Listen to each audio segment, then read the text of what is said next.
no sale una tonelada de carbón para Israel. Es mi orden como comandante en jefe de las Fuerzas Armadas de Colombia y asumo la responsabilidad. De contratistas de antes o de hoy, o de mañana, porque el carbón todavía tendrá un tiempo de vida, se le agota en el mundo. Pero mientras eso sea así, a Israel no sale una tonelada de carbón, es una orden. No somos cómplices de genocidas. Algún día el pueblo de Israel cambiará eso, habrá cambios, volveremos a encontrarnos, habrá embajada, nos abrazaremos, ojalá. Pero mientras estén tirando bombas contra personas inocentes por 100.000 muertos, háganme el favor, entonces Colombia no es solidaria con eso porque se nos llenaría el alma de energía negra y no podríamos resolver ni uno solo de los problemas colombianos que muchos es que tenemos.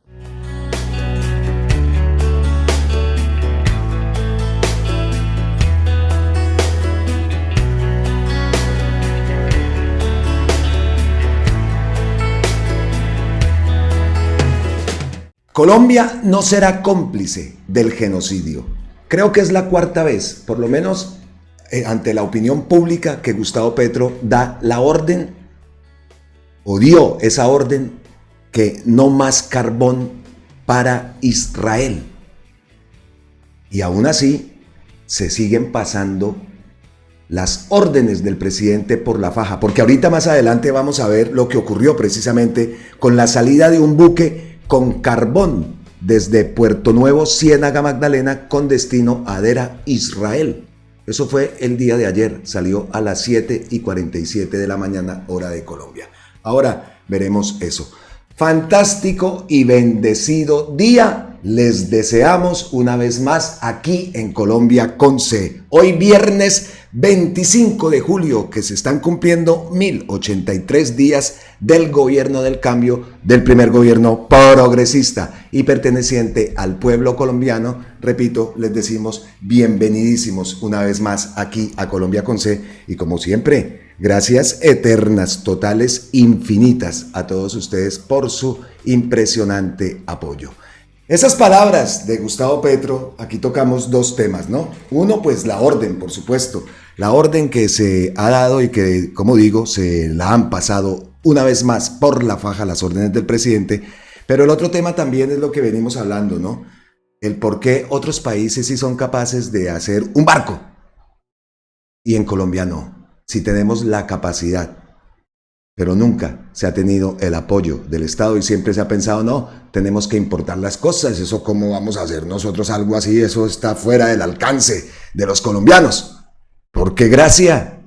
¿Por qué gracia? Entonces lo que digo, primero que todo la orden que da Gustavo Petro desde Cartagena en la presentación del primer buque hospital y patrullera oceánica construido en Colombia. Gustavo Petro también dice que ese barco debe llevar fibra óptica porque no es la simple atención humana de las poblaciones pobres del Pacífico. También debe tener comunicación, fibra óptica y tecnología que vaya elevando la calidad de la atención médica que se va a brindar a la población, que en su mayoría es afro e indígena del litoral pacífico. Escuchemos estas palabras. Pero también aquí hay unos intestinos, fibra óptica, unas embarcaciones más que otras. Entre más compleja la embarcación, más fibra óptica hay. A diferencia de hace unas décadas, el poder militar incluso no está en el acero, sino que está en la matemática que va adentro. Y este es otro tema que he querido irradiar dentro de la fuerza pública. Es la fibra óptica que va adentro, porque dentro de esa fibra va una sangre que se llama información, matemática, vuelta matemática en algoritmos, y es lo que determina el poder militar del barco.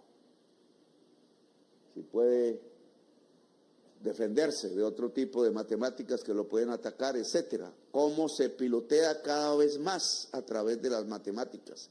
Este barco hospital debe tener eso, porque no es la simple atención humana de una enfermera, de una médica que hay allí en las poblaciones pobres del Pacífico, que se pueden enriquecer es a partir de que el Estado ayude, pero si ahí puede haber comunicación, fibra óptica, aparatos que van elevando la calidad de la atención médica que se va a brindar a la población, en su mayoría afroindígena.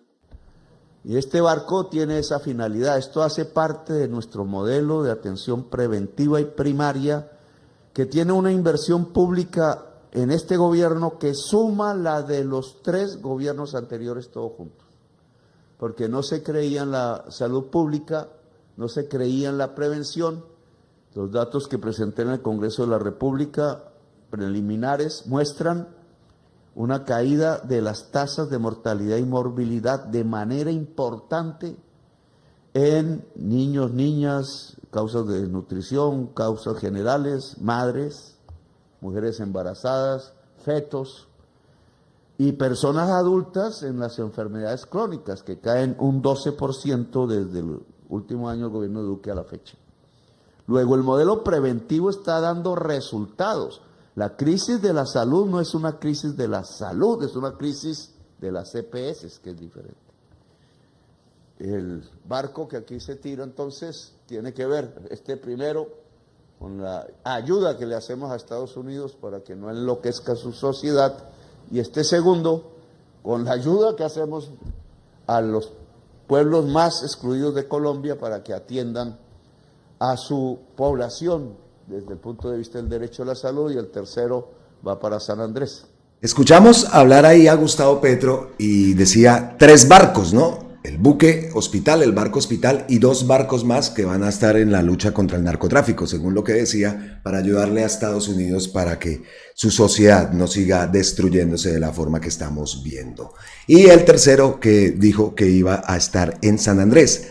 Pues aquí hay unas imágenes. Desde Cartagena, el presidente Gustavo Petro presentó las nuevas unidades navales de la Armada Colombia, entre ellas el buque hospital Bencos Biojó, que fortalecerá el modelo de atención en salud preventiva y primaria en todos los rincones del país. El anuncio se dio en el marco de la conmemoración de los 202 años de la batalla naval del lago de Maracaibo, el Día de la Armada Nacional, y los 25 años de Cotecmar. Y aquí vemos estas imágenes. Aquí está el buque hospital y aparte vemos estos otros 2 barcos, ¿no? Que es los que hablaba Gustavo Petro también en esa lucha contra el narcotráfico. Impresionante, por supuesto que Colombia tiene la capacidad de eso y de muchísimo más. Así que nos alegra mucho que esto se esté dando en nuestro país, que sean hechos en Colombia y que por supuesto que puedan cumplir con su misión de llegar a los rincones más apartados y también tener las medidas de seguridad, porque no sea que vayan y nos ataquen el barco, porque hemos visto cualquier tipo de cosas, ¿no? O sea que me imagino que también tendrá su seguridad, obviamente, que precisamente era lo que estaba hablando Gustavo Petro. No falta que esta gente vaya y no le quiera hacer daño al barco. Así que muy bueno. Escuchemos al ministro Jaramillo, que también estaba en ese momento, en ese acto, por supuesto. Colombia tiene por primera vez un buque hospital marítimo que llevará atención en salud al Pacífico. Tuvimos la oportunidad con el señor presidente Gustavo Petro de entregar un aporte muy importante. Este buque recorrerá el litoral pacífico y llevará servicios especializados para comunidades que nunca antes habían tenido acceso a este tipo de atención. Y escuchemos, como lo decimos, al ministro Jaramillo. Hoy tuvimos la oportunidad con el señor presidente y toda la Fuerza Pública de Colombia, Armada, Ejército, Fuerza Aérea, entregar un aporte muy importante de lo que es la primera vez que este país hace un buque marítimo, buque hospital, que va a tener la oportunidad de estar recorriendo todo el litoral pacífico y llevar servicios especializados de medicina a todos y cada uno de los pueblos que hoy desafortunadamente no tienen esa atención. Creo que eso es uno de los más importantes logros y el primero en la historia de Colombia. Por supuesto que son hechos para resaltar, ¿no? Y dice el ministro, la primera vez en la historia de Colombia. Cuando teniendo la capacidad, el talento humano para poder desarrollar infinidades de ideas de infraestructura hechas en Colombia, no, nunca. importemos todos los gringos y los europeos, que ellos sí tienen, ellos sí, pero nosotros en Colombia no. Pues muy bueno, pues nunca es tarde, ¿no? Y esperamos que esta tecnología siga desarrollándose a niveles mucho más grandes. Colombia es capaz de hacer incluso hasta el tren, los vagones. Vean la tecnología que hay en Colombia, y eso es hecho en Colombia. Los buses estos, los cochebaños que empezaron hace muchos años, ¿no? Los cochebala con baño y todo, eso era hecho por Pájaro Azul allá en Bogotá. Las carrocerías Pájaro Azul, Blue Beer. Y vea cómo siguen avanzando esa tecnología. Son unos buses que uno por acá ni ve. Acá se ven los Volvos y todo eso, pero no las carrocerías que hacen en Colombia. En eso somos líderes y ¿por qué no podemos avanzar en muchas más cosas? Maquinaria, en fin, todo el tema de los trenes también se pueden hacer en Colombia. Si es un barco no se van a poder hacer. Entonces los vagones para ese transporte de pasajeros, modernizar los trenes a medida que poco a poco ya contamos, porque en esos casos de pronto sí se tenga que contar, o sí se tenga que contar con el apoyo de países extranjeros, puede ser China, puede ser, no sé, países, incluso España también, que tienen un avance tecnológico en materia de trenes. Pero, hombre, esto es un gran paso que se está dando. Yo esas cosas, por supuesto, y ustedes también las tendrán que resaltar porque decimos siempre, ¿no? Y acá una de las cosas que no me cansaré de decirlo. ¿Por qué aquí sí y en Colombia no? Pues vea, que en Colombia también se pueden. Aquí también hacen barcos, pues en Colombia también hacemos barcos. Claro que sí. Bueno, importante eso, ¿no? El anuncio que hace Gustavo Petro hablando de barcos, que lo decimos, es como la cuarta vez que lo dice ante la opinión pública, que no más carbón a Israel, no más carbón a Israel. Se está tocando este tema y preciso ayer yo estaba haciéndole seguimiento, en la diferencia de horas, estaba haciéndole seguimiento a un post que envió Antonio Sanguino, porque él se fue para La Guajira y estábamos atentos también a qué pasaba en La Guajira y todo lo que ocurría en La Guajira. La Guajira, por supuesto, la hermosa Guajira, que ha tenido un cambio que se ha sentido y se ha visto en este departamento del país, así aquellos hayan gritado por allá en el Congreso todo lo que gritaron y hablando todas esas cantidades de sandeces y mentiras en el tema de La Guajira. Sí, ocurrió lo de los carrotanques, pero se ha dado otras soluciones también, aparte de los carrotanques que están funcionando, y en La Guajira hay unos cuantos, pero la diferencia de esos carrotanques, ayer viendo el caso, ¿no? El caso de los 70.000 millones de Abudinen, no pasó nada, se compró full apartamento, le taparon todo y calladitos, ¿no?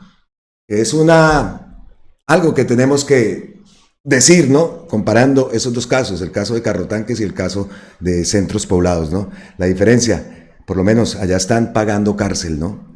Allá están cantando y esperamos pues que todo esto llegue y todos los que tengan que caer pues que caigan y que haga justicia, porque ese caso de los carrotanques sí que nos hizo daño y eso no podía ocurrir, o pensábamos que en un gobierno de izquierda no va a ocurrir, y por supuesto que el gobierno de izquierda también hay gente corrupta, ahí lo vimos, ¿no? Por la plata baila el perro. Lo que pasa es que obviamente en la izquierda un acto de corrupción se magnifica muchísimo más. Pero bueno, son diferencias, tocar ese tema de los carrotanques, Ave María. Bueno, pero entonces el ministro Sanguino, que estaba en La Guajira reunido, incluso estaba hablando de condiciones laborales en Cerrejón y con todo el tema del carbón precisamente, pues envía este post. Hemos recibido una denuncia muy delicada por parte de los trabajadores del sector carbón en Riohacha, en el marco del plan de reacción inmediata que hemos lanzado para atender las denuncias de los trabajadores y sindicatos de este sector carbón. La alerta es sobre la salida de un buque, Fortune, con carbón desde Puerto Nuevo, Ciénaga, Magdalena, con destino a Adera, Israel. Ayer, julio 24, a las 7:47 de la mañana, hora de Colombia. Información que vamos a evaluar y corroborar. Comunicaremos de esta situación inmediatamente al Ministerio de Comercio y al presidente de la República, Gustavo Petro, para evaluar qué decisiones corresponden en virtud de la violación del derecho que prohíbe exportar y vender carbón a Israel, responsable del genocidio de Gaza. Y publica estas imágenes. El ministro Sanguino, por acá va el barco, ahí va, este es el barco. Que todas estas imágenes las ha publicado el ministro. Sí, aquí va el recorrido, y ahí lo localizan vía GPS, ¿no? Entonces, uy, ¿cómo así? ¿Yo qué? ¿Cómo así? Gustavo Petro respondió poco después: volvieron a sacar un buque hoy lleno de carbón con destino a Israel.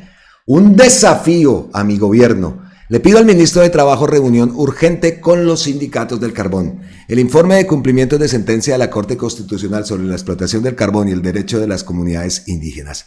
Debe citarse reunión de las autoridades indígenas, guayú y otros pueblos afectados por la explotación del carbón. La Armada recibirá orden escrita para detener esos barcos con destino a Israel. Y estamos, vea, este es el post que envía Gustavo Petro. Yo he estado pendiente qué ha pasado, si lo han detenido, no ha surgido hasta el momento ninguna noticia. Estaremos muy atentos en las próximas horas. Venga, le pego una revisadita por acá a RTBC. Antes de continuar, no. Sí, no, ahí está el tema de la orden, pero por el momento no hay nada. Vamos a estar atentos qué pasa con la detención de ese barco. Y precisamente de este tema, Vorágine publicó un hilo. En las últimas horas, un buque carbonero partió desde Ciénaga, Colombia, hacia Israel. La embarcación Fortune salió del puerto por donde Drummond envía su carbón y ha sido empleada por la compañía en cargamentos previos. El buque 9737838, que viaja con bandera de Malta, llegó a Colombia el pasado 21 de julio y en horas de la mañana partió a Adera, Israel. Se espera que llegue a su destino el próximo 14 de agosto. Y aquí vemos imágenes de ese barco, ¿no? Drummond inicia nueva ruta de explotación de carbón colombiano a Dubái, ¿no? Desde el 6 de julio, Vorágine reveló que pese al decreto que el gobierno prohíbe exportar carbón a Israel, más de 1 millón de toneladas. ¿Ah? Esto no puede ser.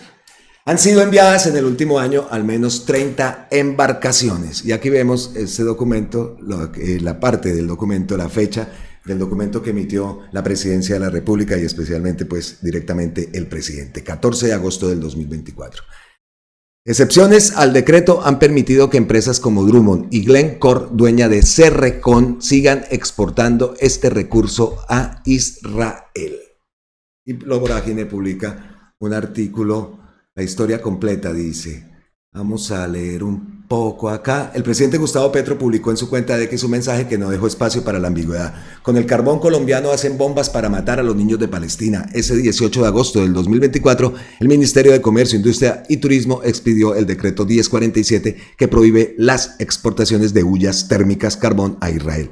Según el gobierno, la decisión respondía a un principio humanitario: frenar el abastecimiento energético de un país que está cometiendo un genocidio contra el pueblo palestino. Pero un año después, los buques siguieron zarpando, al menos 30 embarcaciones cargadas. ¿30 embarcaciones? Cargadas con carbón colombiano han llegado a puertos israelíes desde entonces. No puede ser. Lo que se presentó como una sanción internacional celebrada por organizaciones sociales, sindicatos y algunas comunidades indígenas pronto chocó con las estructuras legales y económicas que sostienen el comercio exterior. Las principales empresas del sector, respaldadas por gremios como la Asociación Nacional de Minería y la Asociación Nacional de Empresarios de Colombia, ANDI, Bruce McMaster, ¿no?, rechazaron esta medida. Mientras tanto, el decreto quedó atrapado entre tensiones diplomáticas, intereses comerciales y los compromisos adquiridos en el Tratado de Libre Comercio TLC, firmado entre Colombia e Israel en el año 2020. El gobierno dice que son defensores del derecho internacional, apoyan estas medidas, pero al mismo tiempo se rigen al TLC y a los derechos comerciales, que vuelven un poco teórico el decreto. Aunque dice prohibir las exportaciones, esto en realidad no ha sucedido, asegura Elena Mulevanch, vocera de la organización ecologista 350.org. El decreto que se había quedado en el papel, las huellas térmicas representan el 90% de las exportaciones de Colombia a Israel, según el decreto. Es el eje de la relación comercial entre ambos países. Después de la expedición de la normativa, según datos oficiales de la DIAN proporcionados a Vorágine, más de 1 millón de toneladas de este insumo salieron rumbo a territorio israelí. Las cifras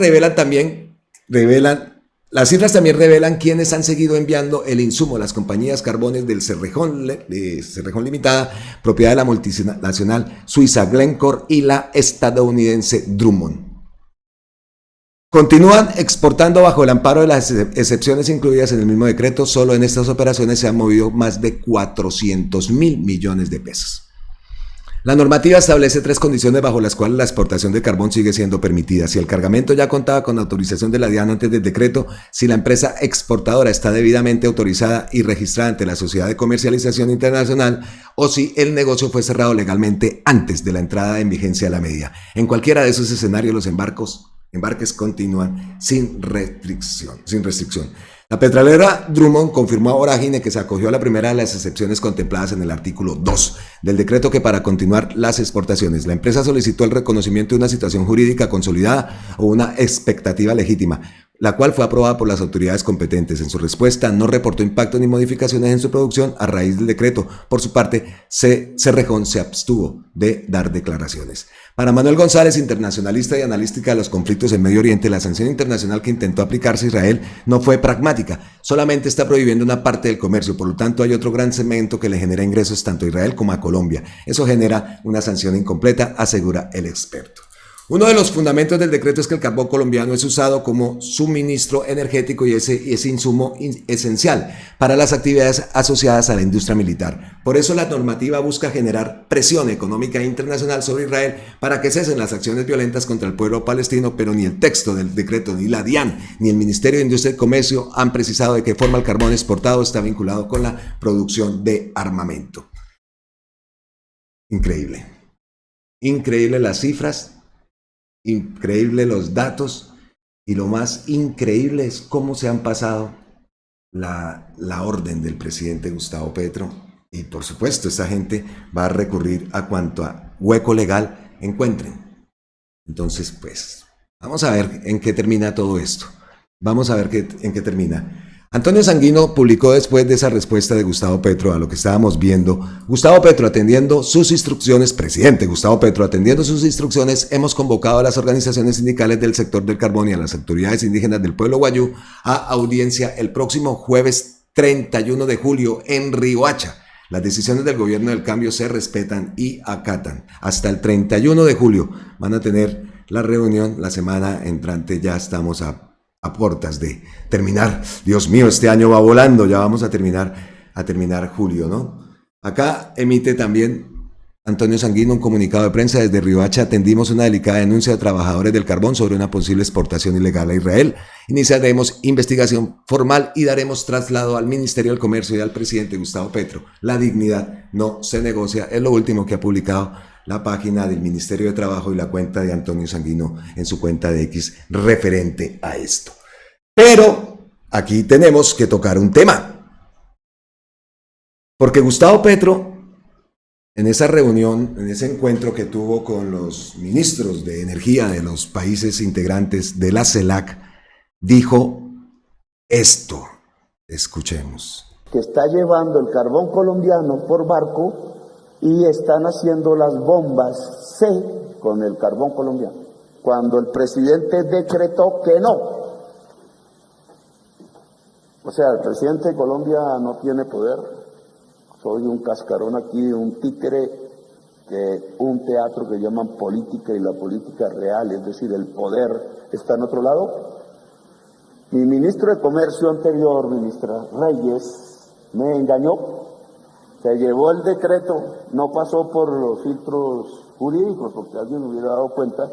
Habían 2 palabritas que excluían a los exportadores de carbón de la prohibición presidencial de exportar carbón a Israel.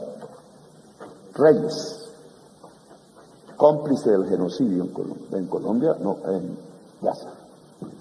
Usted, ministra de Comercio, yo sé que usted fue uribista antes, eso no importa, eso no es un pecado, que está llevando... Reyes, directamente, y a la ministra le dice: yo sé que usted fue uribista. 5586, paréntesis, ¿no? Reyes. Gustavo Petro lo acusa de ser cómplice del genocidio en Gaza. Lo que dice Gustavo Petro es que Reyes lo engañó al incluir en el decreto de prohibición de exportación de carbón a Israel una excepción que favorecía a los exportadores. Con carbón colombiano siguen haciendo bombas. Entonces el presidente no tiene poder, es un títere de un teatro que llaman política. ¿Ah? Reyes, el señor Tax, ¿no? Mr. Tax. ¿Y qué dijo Reyes? Presidente, desde el Ministerio de Comercio dimos una gran pelea contra la cláusula que volvía el decreto inocuo. Aún así, usted mismo la impuso, alegando que el Mossad nos había infiltrado y que si no la poníamos la Corte Constitucional tumbaba el decreto.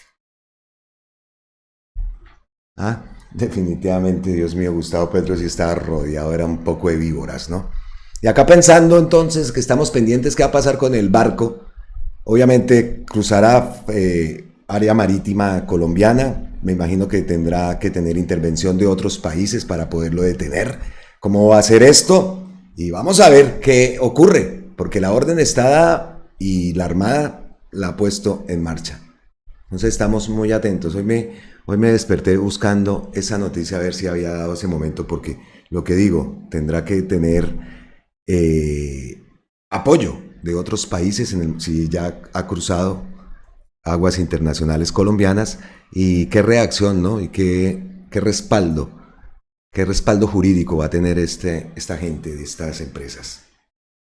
Bueno, eso lo traemos como entremés, como aperitivo, porque definitivamente fue algo que le estaba haciendo seguimiento, como les digo, la diferencia de horas. Yo, a pesar de que ya me voy para la cama, sigo viendo qué pasa y siguen pasando cosas. Son 7 horas. Pero me desperté, como les digo, buscando qué pasaba y si se había dado esa noticia. Aquí estaremos atentos. Con otra noticia que nos despertamos, esto podemos también decirlo como otro entrante. Otro entrante es esta noticia que tiene que ver con el juicio de Álvaro Uribe.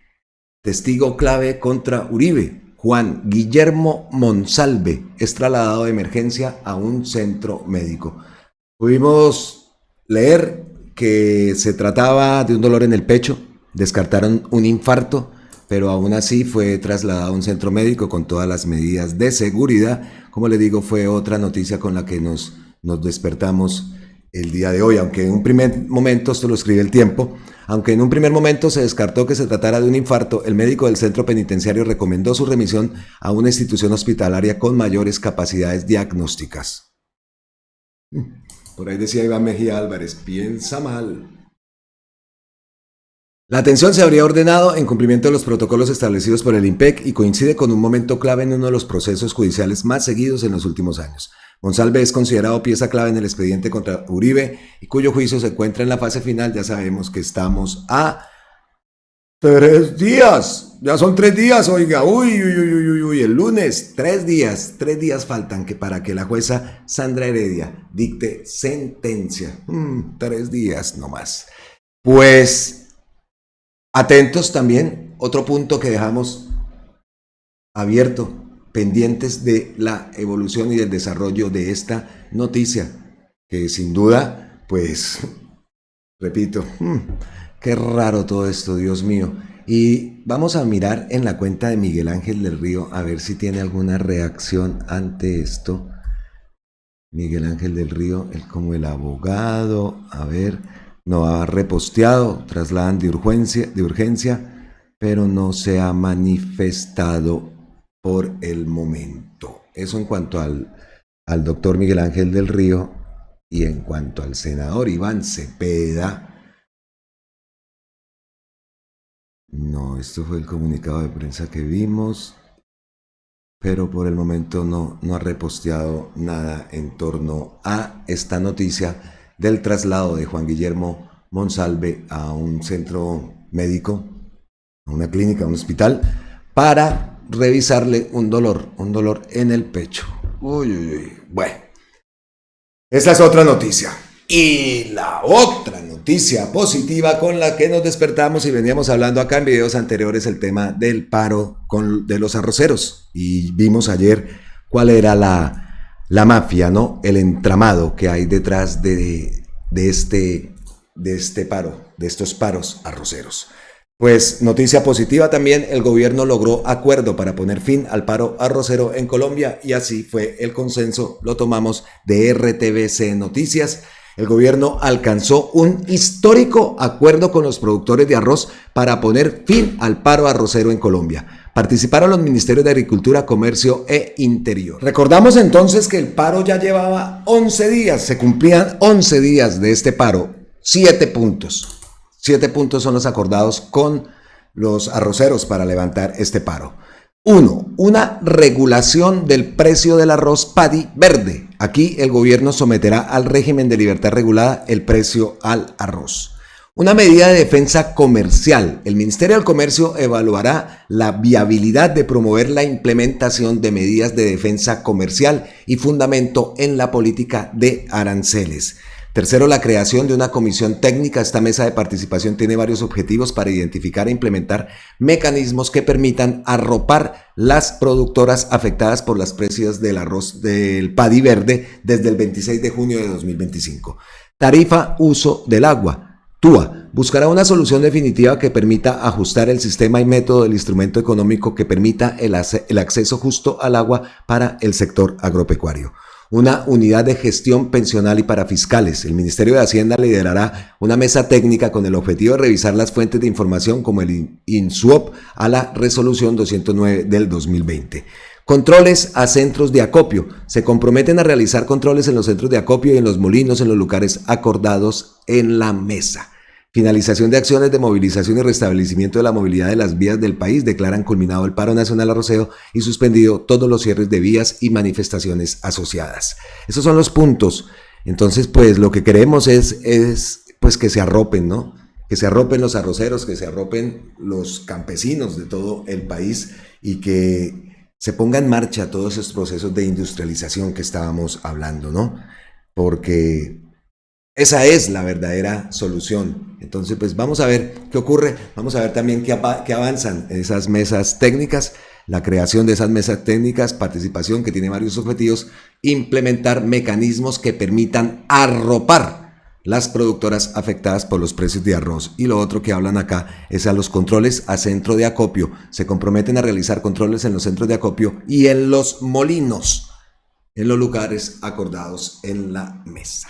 Pero después de esta gran noticia, pues voy a volver a repetir el video que publicamos ayer, que se publicó ayer, lo publicó Celso Tete Crespo y que se ha hecho viral por los datos que muestra y vean, escuchen esto. El paro arrocero no es lo que parece. Te contamos la verdad. ¿Creías que el paro arrocero era una lucha justa por el campo? Pues te tenemos noticias. Hay todo un entramado político detrás. Este paro no lo lideran los arroceros que por años han estado en cultivos o plantaciones. Detrás de los bloqueos, presiones y desinformación está Dignidades Agropecuarias, una organización con fuertes vínculos políticos que prefiere la grosería, la gaminería y la vulgaridad antes que el argumento y el debate serio. No, es que no hay propuesta porque no arrancamos el diálogo, porque no cumplieron el inicio que era con la ministra, que es la dueña del bate en el manejo del ministerio. Y quien busca pescar en río revuelto es el cuasi octogenario opositor, Jorge Enrique Robledo, del partido Dignidad y Compromiso y apoyado por el MOIR. Sí, el mismo que lleva años haciendo política desde el escritorio y no desde el campo, que no ha sembrado una suculenta en su vida y pontifica sobre política agropecuaria. Al menos debería untarse las manos de tierra para sentirla. Robledo, fiel a su estilo, tiene lacayos que le siguen sus retrógradas ideas, evitando a toda costa que el relevo generacional llegue al campo. Veamos quiénes son las marionetas de Robledo. En Casanare está Julio Cala, es candidato a la Cámara por el Partido Verde, con cercanía política a Robledo. Vean esto, en 2018 era candidato a la Cámara por su departamento. Su campaña quedó registrada en su cuenta de X. Iba por el Partido Verde. En sus publicaciones etiquetaba a Robledo. También reposteaba fotos donde aparece Robledo, Claudia López y Sergio Fajardo. Vamos ahora para el meta Eudoro Álvarez, otro de los juveniles aliados de Robledo y su fiel seguidor. Fue excandidato a la gobernación del Meta por Dignidad y Compromiso. Esto fue después de militar en el Polo Democrático, donde también hacía los mismos reparos. Es decir, no ha propuesto nada nuevo desde hace años. Pero esto no es casualidad. Su discurso retrógrado no va en la línea de aportar nada, absolutamente nada, para los productores del arroz. Por el lado tolimense, nos encontramos con la gobernadora Adriana Matiz, ficha clave del clan Barreto y quien ha desconocido, de forma deliberada y descarada, los avances en los compromisos del gobierno del presidente Petro con los arroceros. También están los gerentes de los distritos de riego, Gabriel Núñez, de Uso Saldaña, y Carlos Rojas, de Uso Coello. En el Meta, uno de los más visibles detractores es Martín Vargas, que se presenta como líder arrocero, pero nunca ha aportado algo valioso para la cadena. Sus intervenciones se han limitado a pedir y pedir subsidios al gobierno de turno. Un discurso repetitivo sin propuestas. Y mientras estos políticos posan como defensores del campo, ¿qué hacen? Bloquean vías con maquinaria pesada, paga por las propias alcaldías. Entonces, vale preguntarse, si los campesinos están tan quebrados, ¿de dónde sacan tractores, motoniveladoras, bulldozers y hasta grúas? Un motivo más para pensar que no es una protesta legítima. Eso es un sabotaje. Afectan la movilidad, la seguridad y la economía de miles de colombianos. Mientras tanto, ¿qué hace el gobierno? Se sienta a la mesa, invita al diálogo, propone soluciones. ¿Pero quiénes no quieren negociar? Dignidad Agropecuaria, la misma organización grosera y altanera que dice representar a los campesinos, pero que es desconocida por muchas familias que cultivan y trabajan la tierra. No se trata de mejorar el agro, se trata de hacer oposición a cualquier costo con chabacanería. Colombia merece la verdad. No dejemos que intereses partidistas paralicen el país ni secuestren el campo. Comparte este video. Que todos sepan quién está realmente detrás del paro arrocero. Termina entonces el paro arrocero. Pero qué similitudes después de ver este video con, y lo hablábamos ayer, ¿no? La similitud con el paro camionero, donde la última o una de las consignas que tenían el paro de los cacaos camioneros, no del pueblo camionero. Una de las consignas que decían era abajo el tren, todo eso lo tocamos el día de ayer y lo hemos dicho también en videos anteriores. El negocio, el peaje, la carretera, la concesión, todo ese robo descarado que nos hacen por la cara y no vemos que tenga ninguna solución. Ese robo va a seguir por años. Y qué tristeza que eso sea así, ¿no? Están incumpliendo como incumplen los medios, que eso también lo veremos más adelante. Un post que envía Gustavo Petro referente a esos medios. Pero entonces podemos decir que son frentes que vamos cerrando porque tenemos muchos frentes abiertos, ¿cierto? Y dando continuidad al video anterior y tocando uno de esos frentes que tenemos abiertos, que es la ley pensional, la intromisión de este magistrado Ibáñez, que ayer lo vimos, que desconfía, trata indirectamente, pero lo dice. No lo dice textualmente, pero es lo que insinúa. Que el presidente de la Cámara, el presidente Gustavo Petro, mentirosos, en fin, una gravedad absoluta. Aparte de eso, altera el procedimiento de la revisión de esa ley, en fin, se pasa por la faja.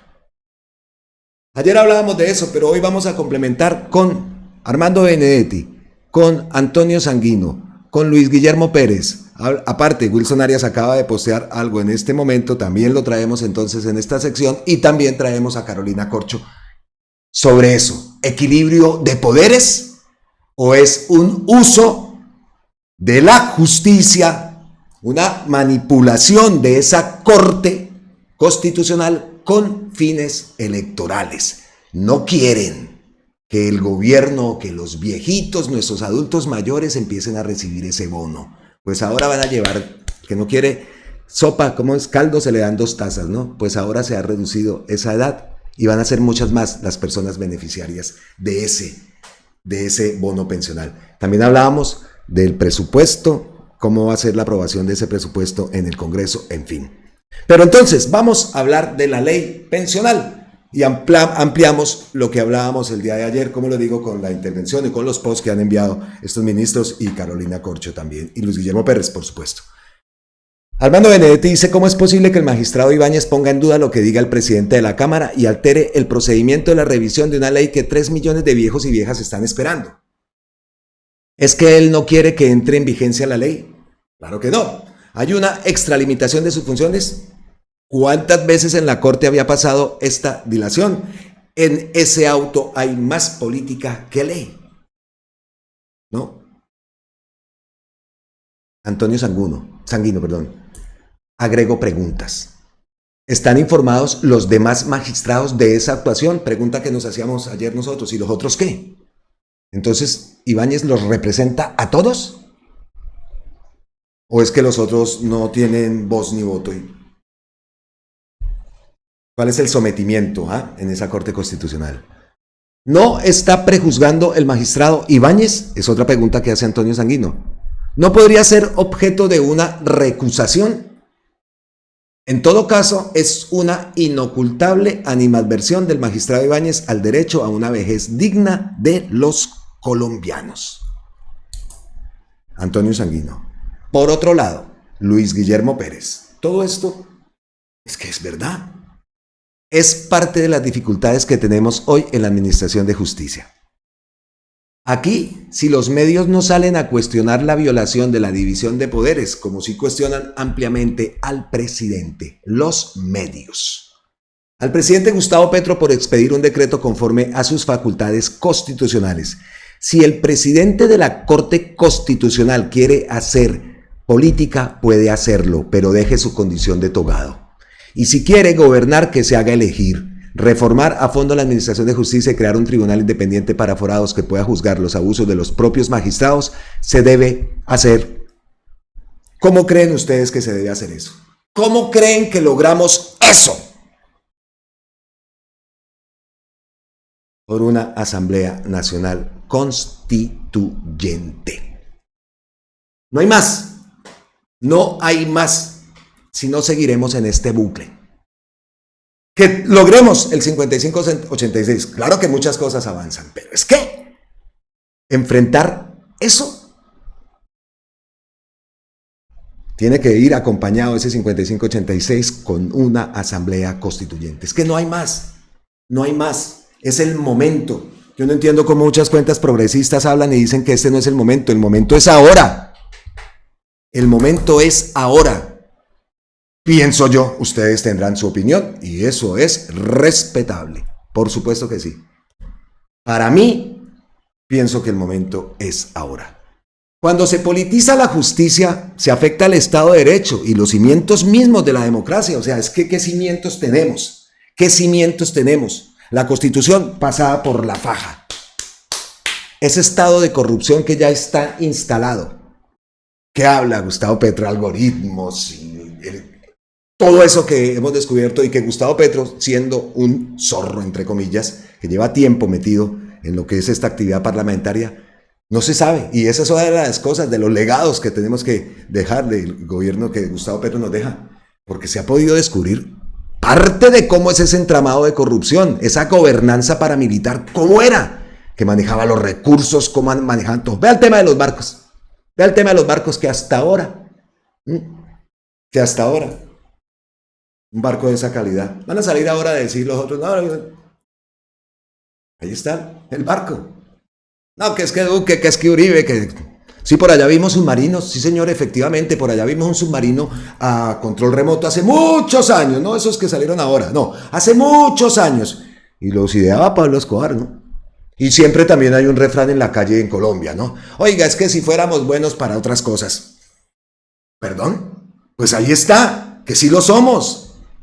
Que sí lo somos. Ayer escuchaba en un medio aquí en España hablando del tema de los buenos somos más. Y es que, oiga, es que la maldad está creciendo. La codicia está creciendo. Entonces va a llegar ese punto que ya los buenos no somos más. Preocupante. Con todo lo que vemos. Hablaban de eso ayer, precisamente, en uno de esos medios, y ahí otra vez entonces hablábamos con mi esposa de lo mismo, que por cierto que me escribieron que la esposita, que por qué no la entrevista, que no le da cosita, pero vamos a ver si la convencemos, porque con ella sería genial hacer un programa aquí, family. Ay. Eso es Santander lindo y querido, a pesar de que ella lleva muchos años, desde los 4 años está acá.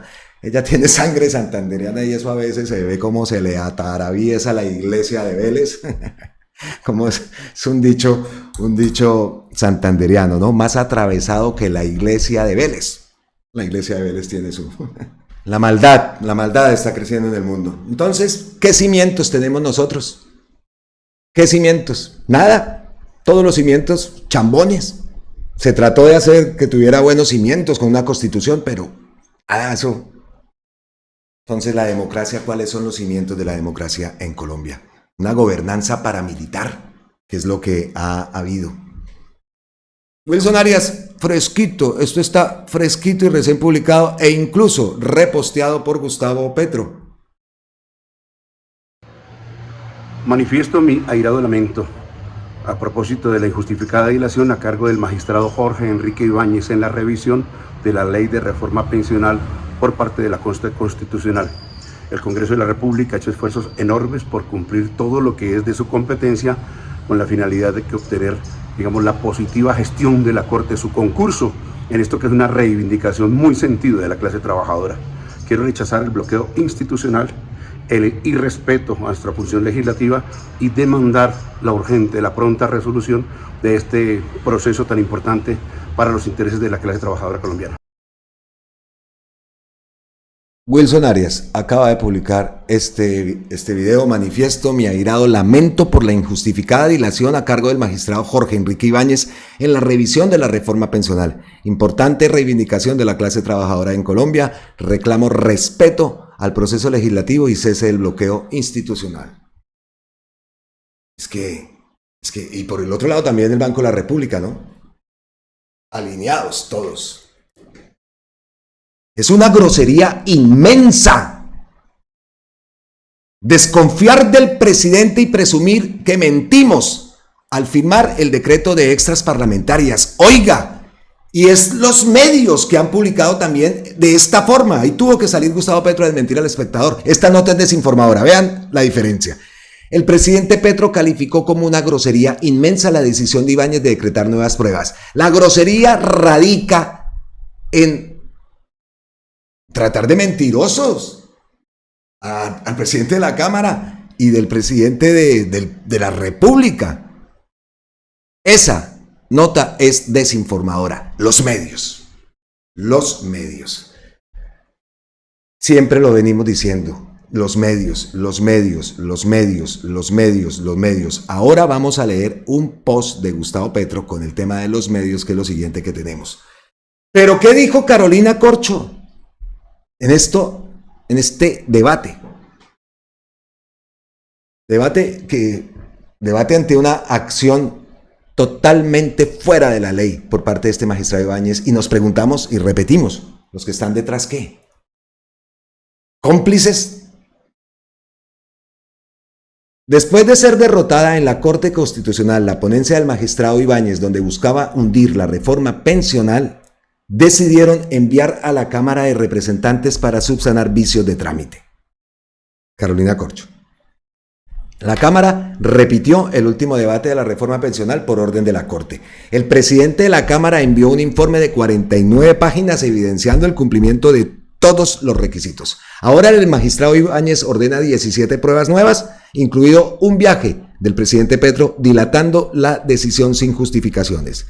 La dilación obstruccionista e indolente del magistrado impide que 3 millones de viejos y viejas reciban un bono pensional lo más pronto posible. Esto les permitirá salir de la pobreza extrema. Además de que impide que entre en vigencia una reforma pensional que por primera vez ofrecerá pensión de manera universal a todos los colombianos por diversos mecanismos. Entonces se pasó, ¿no? Se pasó por la faja la ley. Y sale los medios, ¿no? Y por acá le contesta, es que hay que entender cómo funciona el Estado, Luz María Sierra. Los medios, repetimos, no se me vayan, porque el post que envió Gustavo Petro ya es justo de que se ponga un tate quieto, utilizando el espectro del Estado por parte de esos medios. Entonces, ahí queda el debate. Ahí está el debate en esto que tiene que ver el equilibrio de poderes, el uso de la justicia de esta Corte Constitucional con fines políticos, retrasando la entrada en vigencia de la reforma pensional y colocando, incluso ordenando 17 pruebas nuevas, cuando todos los requisitos se han cumplido. Y como dice la propia Carolina Corcho, después de ser derrotada en la Corte Constitucional, su ponencia, la ponencia de ese magistrado Ibáñez, ahora salió con esta. ¿Dónde está el resto de la Corte Constitucional? ¿Es hora o no es el momento de una asamblea constituyente, de una reforma política, una reforma a la justicia total e íntegra. ¿No es hora? Por favor, yo no entiendo cómo hay personas todavía del ala progresista, pero tienen su opinión, que digan que todavía no es el momento. Ese frente no lo podemos cerrar, ese frente sigue abierto. El otro, que habíamos dicho anteriormente, era el tema de los Estados Unidos, la ayuda, la forma como estos medios también manejaron una información que daba, o una opinión que daba Díaz Balart. Ayer vimos también en el video cómo se desmentía lo que estaba haciendo esa prensa mediática, ¿no? Tergiversando todo. Entonces, vamos a hablar del tema de los Estados Unidos, porque Colombia no vale 170 millones de dólares como valía 13 millones de dólares cuando la oligarquía vendió a Panamá. Nosotros invertimos más de 170 millones de dólares ayudando a que la sociedad de los Estados Unidos no consuma tanta droga. Lo que nos dan y lo que nos damos sería más eficiente si se invierte en programas de prevención de consumo y en educación de los consumidores. Menos marihuana se olería en las calles de Wall Street y más libres serían los ciudadanos y ciudadanas de Nueva York, con absoluto respeto a sus vidas privadas, a su libertad y a sus gustos de consumo.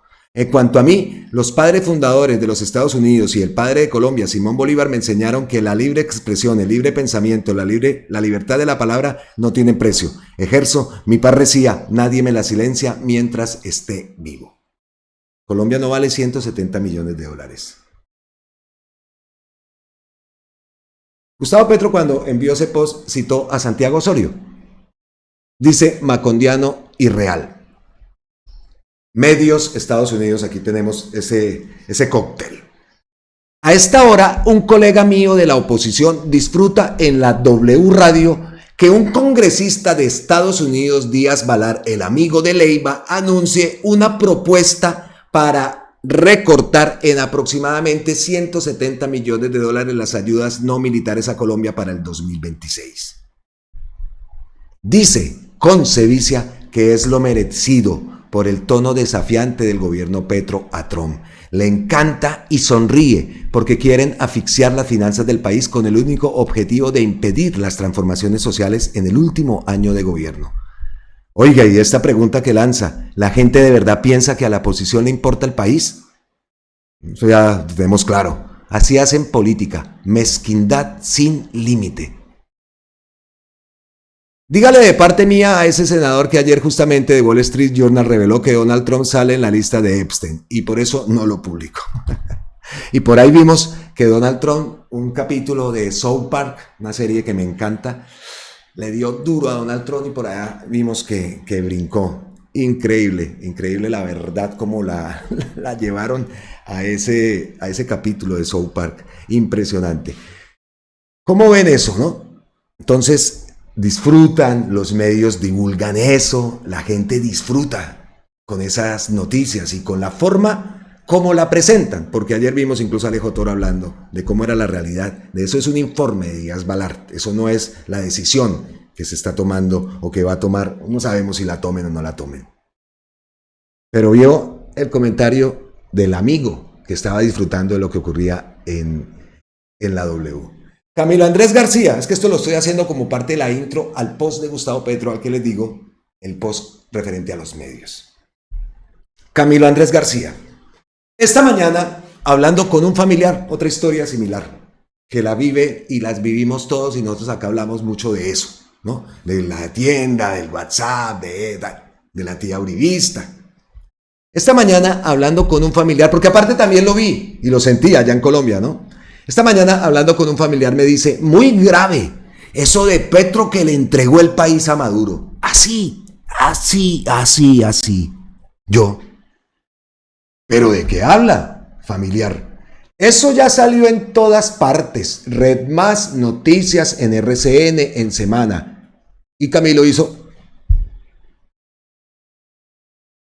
Acabo de invertir unos minutos, sigue Camilo hablando, acabo de invertir unos minutos para tratar de entender de qué hablaba y efectivamente veo varias publicaciones cuyo objetivo es ese, informar al país sin evidencia alguna, creando conspiraciones que Petro le entregó el país a Maduro.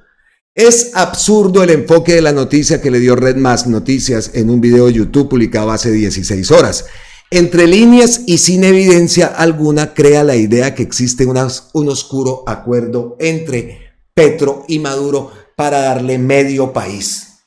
A eso se suma semana y de ahí para... Mucha gente en este instante piensa que una serie de acuerdos con Venezuela, de lo que se informa desde el gobierno de forma muy precaria.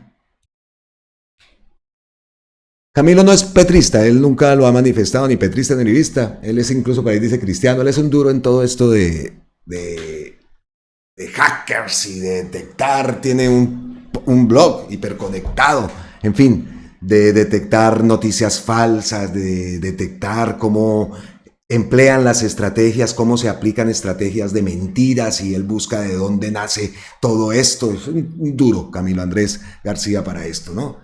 En su cristiano periodista, ya no creo en el periodismo tradicional, dice, creo en internet, viceministro del Amor, intentando crear una empresa, reloco, papi, reloco, Camilo Andrés García.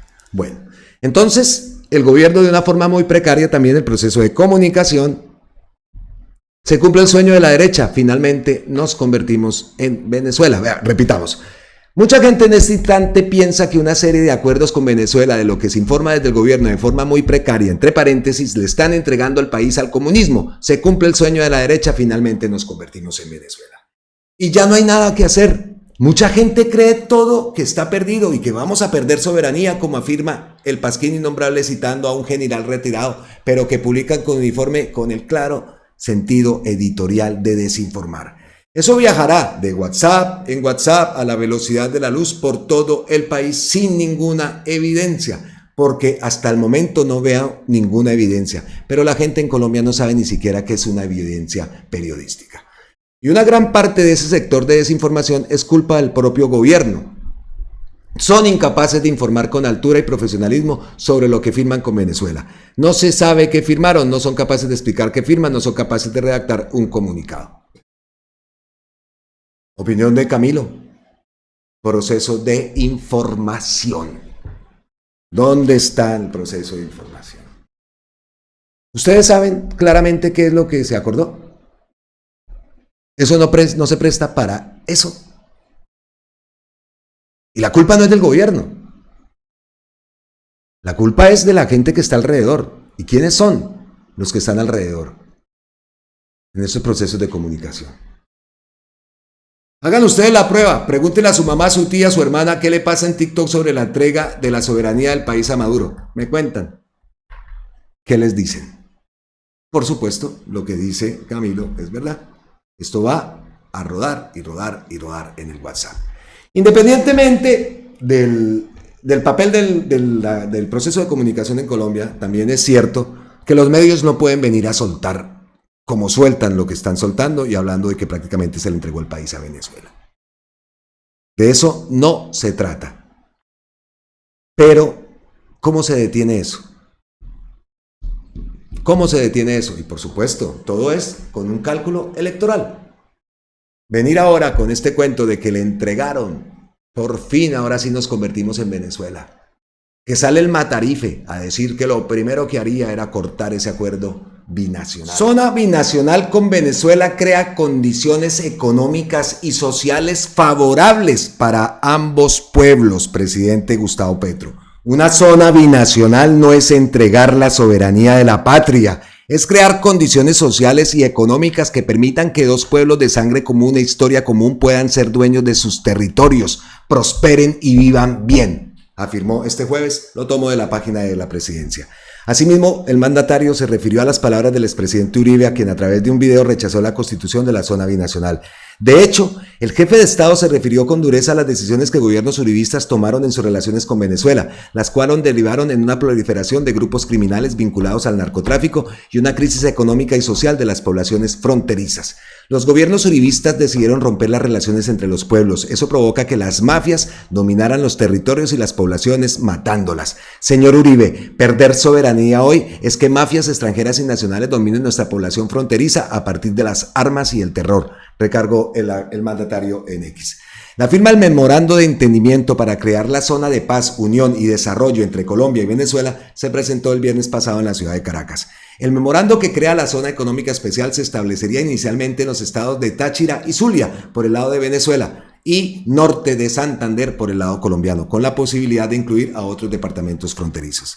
Al respecto, la ministra de Comercio, Industria y Turismo, Diana Marcela Morales Rojas, quien firmó el documento a nombre del gobierno colombiano, explicó que este memorando busca avanzar en un trabajo conjunto para impulsar la diversificación productiva, generar valor agregado y fomentar un desarrollo económico inclusivo y sostenible. Además, se pretende estrechar la cooperación entre las autoridades de los dos países con especial énfasis en los temas relacionados con comercio, turismo, cultura, educación y salud, así como impulsar los proyectos de producción agroalimentaria para aprovechar el potencial de la región en productos como café, frutas tropicales, cacao, caña de azúcar, tubérculos, ganadería y lácteos principalmente. Repito, esta información la tomo de la página de la presidencia, como dando claridad a todo lo que es este acuerdo de la zona binacional con Venezuela, y esperamos pues más información, ojalá así sea por parte del presidente, por parte de presidencia y por parte de los ministerios encargados de esto. Bueno, ahora seguimos y ahora sí llegamos al tema del post de Gustavo Petro, que a mí la verdad, este post es bastante diciente y algo que esperábamos, porque siempre hablamos también en el tema de los medios de la flip. Pero aquí Gustavo Petro también nombra a otro organismo, por acá abajo, la Comisión Nacional de Comunicaciones. Entonces, temita los medios. Pero antes, vea, acaba de llegarme la notificación, un post que acaba de enviar Gustavo Petro. Hoy está bastante activo desde temprano, es temprano en Colombia. Ningún soldado colombiano pasará la frontera hacia Venezuela, le contesta David Luna. Petro acaba de entregar nuestra frontera a Maduro. Ningún soldado colombiano pasará la frontera hacia Venezuela, ningún soldado venezolano la pasará en dirección a Colombia. Mientras unos buscan el petróleo, nosotros solo queremos que se encuentren las familias y produzcan y puedan vivir bien. Está esa retórica y lo van a tomar como campaña electoral. Lo acaban de... Vea, ahí está confirmado. David Luna publica ese post. Eso no es candidato presidencial. Hágame el favor. Entonces se viene esa campaña de desinformación. ¿Será que tiene razón Camilo cuando dice que falta un comunicado? ¿Será que tiene razón Camilo cuando dice que el problema de comunicación otra vez queda en plena evidencia? Y el problema es que el proceso de comunicación del último año, que se quiere lograr hacer cosas, avances importantes, que seguro esto en la frontera la reacción es totalmente diferente a la gente, o ni siquiera tampoco están enterados de lo que se ha firmado. Es que eso es lo grave, y que queda un año. ¿Y cómo comunicamos entonces todos los avances y todos los planes que se tienen para este año, el último año? ¿Cómo? En manos también de personas afines a otras candidaturas, a otros partidos que son los que manejan el proceso de comunicación en Colombia. Es que no se trata solamente de TikToks. Tiene que haber un proceso de comunicación importante. Pero por favor, esto merecía una locución no de 2 horas. Una locución, 15 minutos, bien centrados. 15 minutos, no necesita una locución de 2 horas. Vea, acá, y ahí siguen, y va a seguir, y va a seguir. Y lo que dijo Camilo, eso no va a parar. Eso ya está en WhatsApp. Y seguramente ustedes allá en Colombia habrán recibido algo o tendrán conocimiento de algún mensaje de eso, ¿no? La prensa. Ahora sí, nos vamos porque es que ese post que acabo de leer está fresquito, calentito, lo acaba de enviar Gustavo Petro. Ahora sí, ojo con esto. Lo sucedido en el Congreso de la República al final de la locución presidencial sobre el balance por parte de la oposición fue responder con grosería y el llamado al golpe institucional. Un ciudadano puede decir, ¡fuera Petro! Pero un congresista no, porque juró cumplir la Constitución cuando se posesionó. Aunque no les gusta los filósofos alemanes, Habermas dijo que la mayoría instancia institucional de la razón humana argumental era el Parlamento. Y lo que acaba de hacer la oposición en el Congreso es lo contrario, lo transforma en instancia de la sinrazón. Eso pasó antes en Colombia. Para los años de la violencia, en un debate sacaron revólveres y se dispararon entre sí. Creo que uno murió asesinado en pleno recinto. El hecho disparó toda la violencia en el país y quedaron asesinados 300.000 campesinos por el odio y el sectarismo político. El origen de ese hecho fatal en la historia de Colombia se encuentra en la prensa. Y esto va a traer cola, porque por fin Gustavo Petro lo dice. Fue la prensa del entonces la que desató el odio, cambiando su función de información por la de ideología del odio político. Eso mismo pasó en Ruanda y en Burundi. Quedaron tendidos allí millones de asesinados en un genocidio. Y lo mismo logró la prensa de Goebbels cuando se desató la Segunda Guerra Mundial y los campos de concentración de exterminio. La cuenta dejó 50 millones de muertos. Ahora está pasando en Colombia.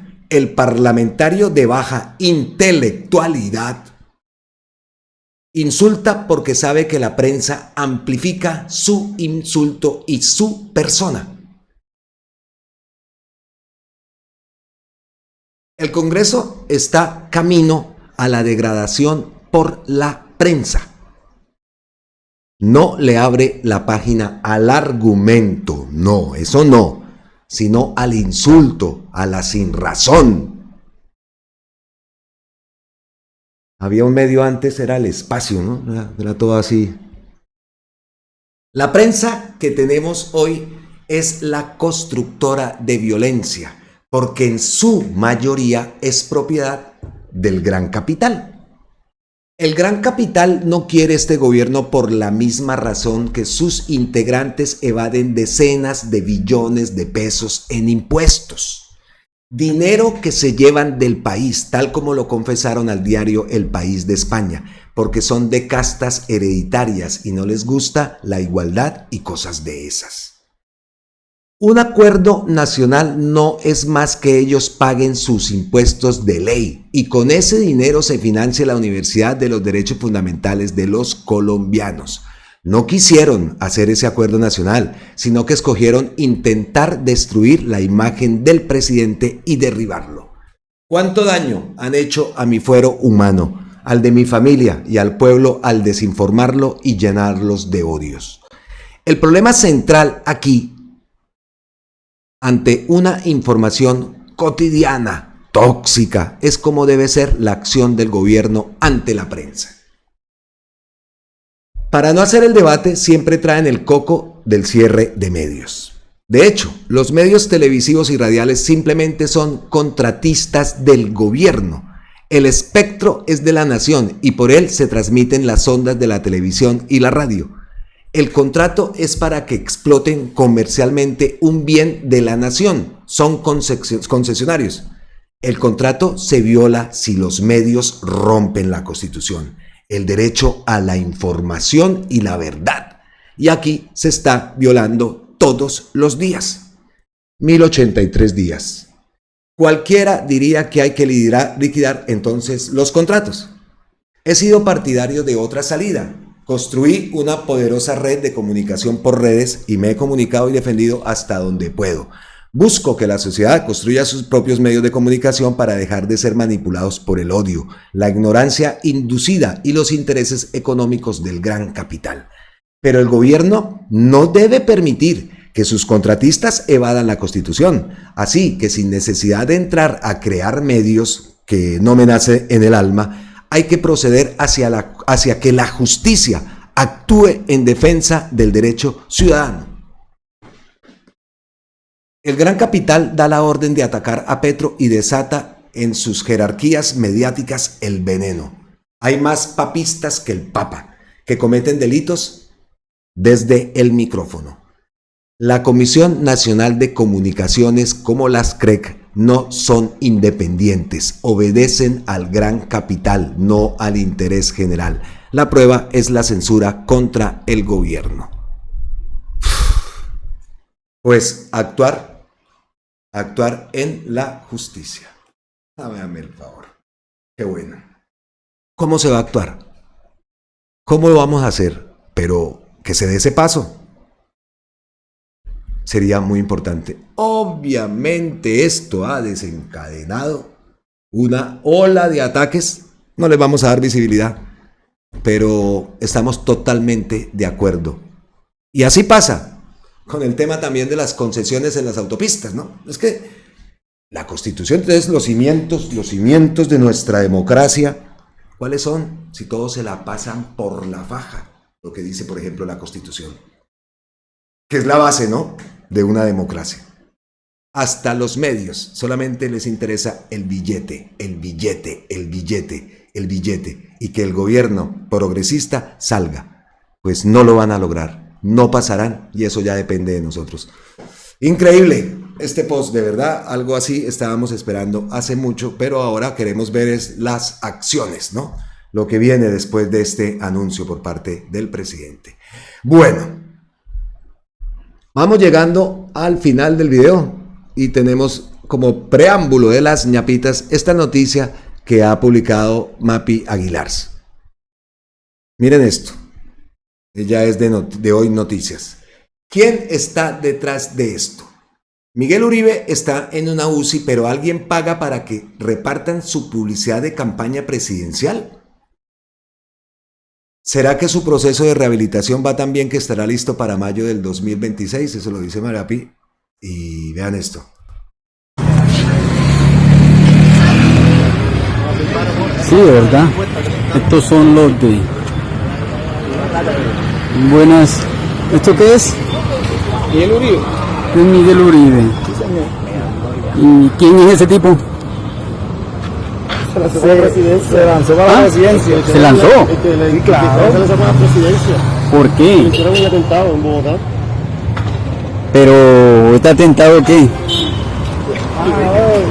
¿Cuántos días lleva? Lleva varios tiempos. Ah. Está ahí. Ya lleva tiempo. ¿Ah?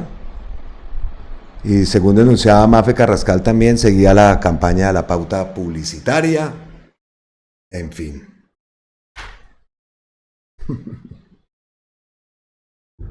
Esto, Dios mío.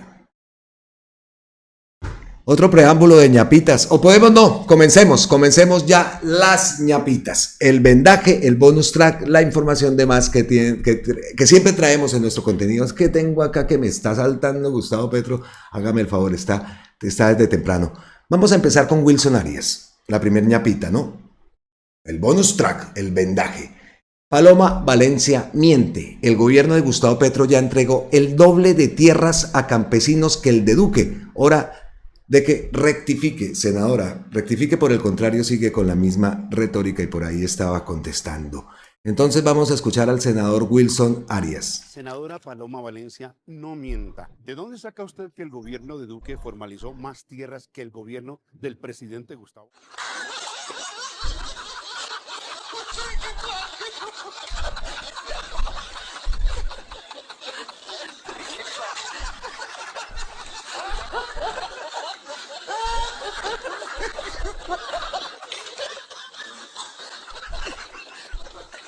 Eso es falso de toda falsedad y se lo demuestro con cifras.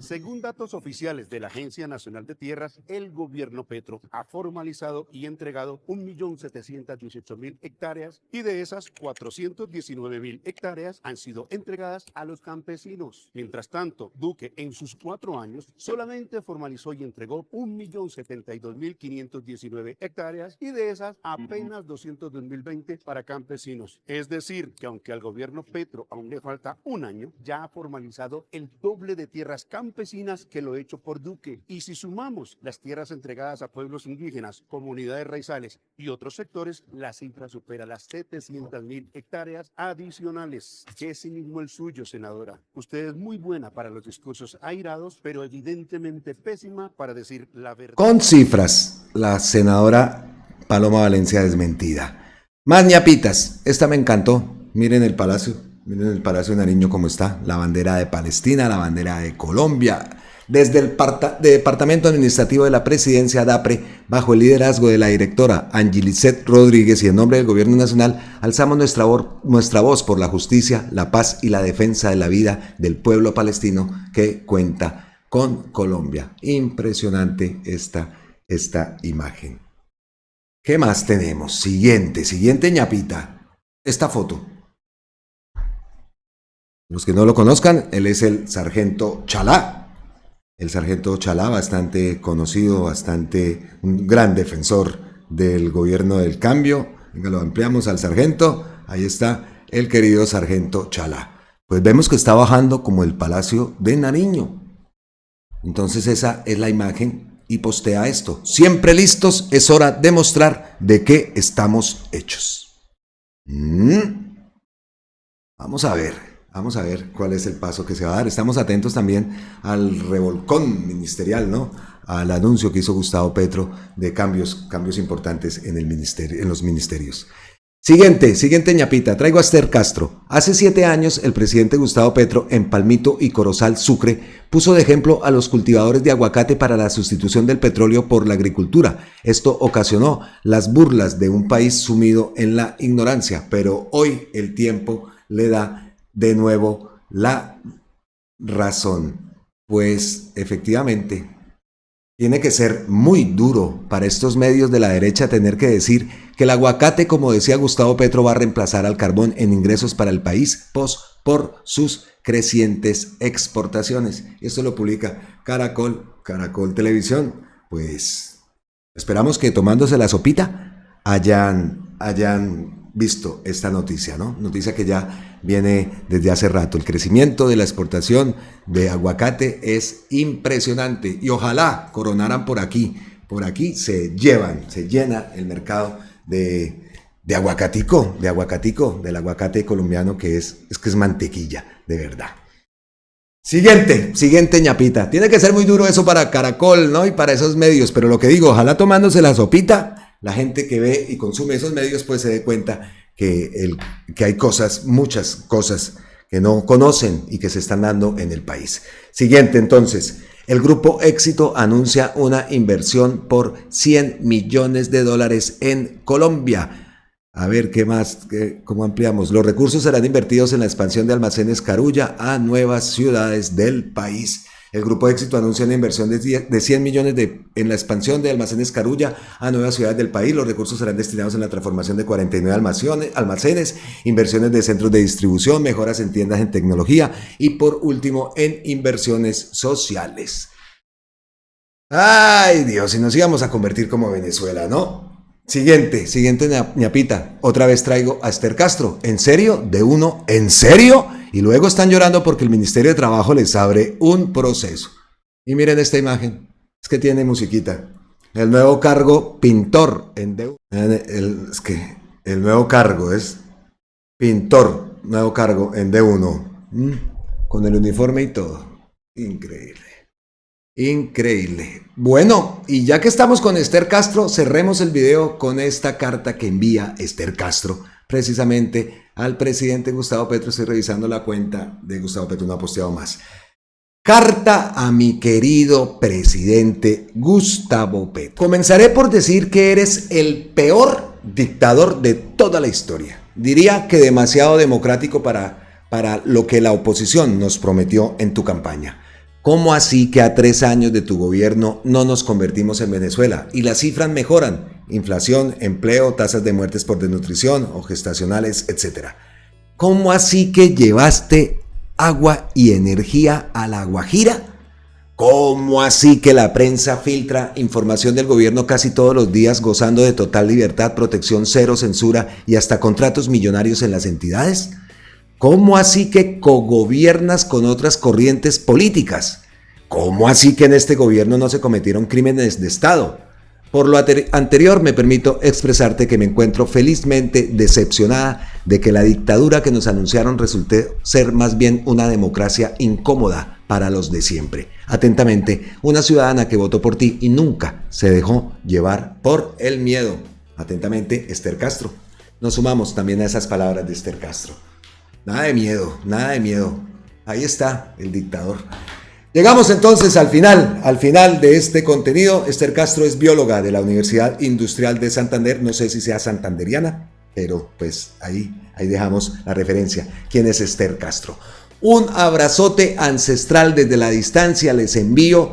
Les deseo que tengan un feliz resto de día, un feliz fin de semana. Ya estamos entrando a fin de semana. Les envío Abrazotes ancestrales, ya le dije, les damos las gracias eternas, totales, infinitas a todos ustedes y nos vemos entonces en la próxima, aquí en Colombia con C de cambio, con C de campesinos, con C de Colombia, carajo. No se olviden suscribirse al canal si no lo han hecho, las personas que no lo han hecho, ya lo saben, necesitamos de su apoyo en este sentido para poder llegar a más personas, que es lo que se trata, ¿no? Combatir toda esa desinformación. Estaremos muy atentos porque dejamos muchos frentes abiertos. Me interesa más amplificación de lo que ha dicho Gustavo Petro sobre el tema de los medios y sobre todo aclarar también lo de Venezuela, o si no nos ponemos en la tarea de buscar buena información y respaldado en medios oficiales, pues traer qué fue lo que se firmó y qué fue lo que se acordó sobre toda esa zona binacional con Venezuela. ¡Chao!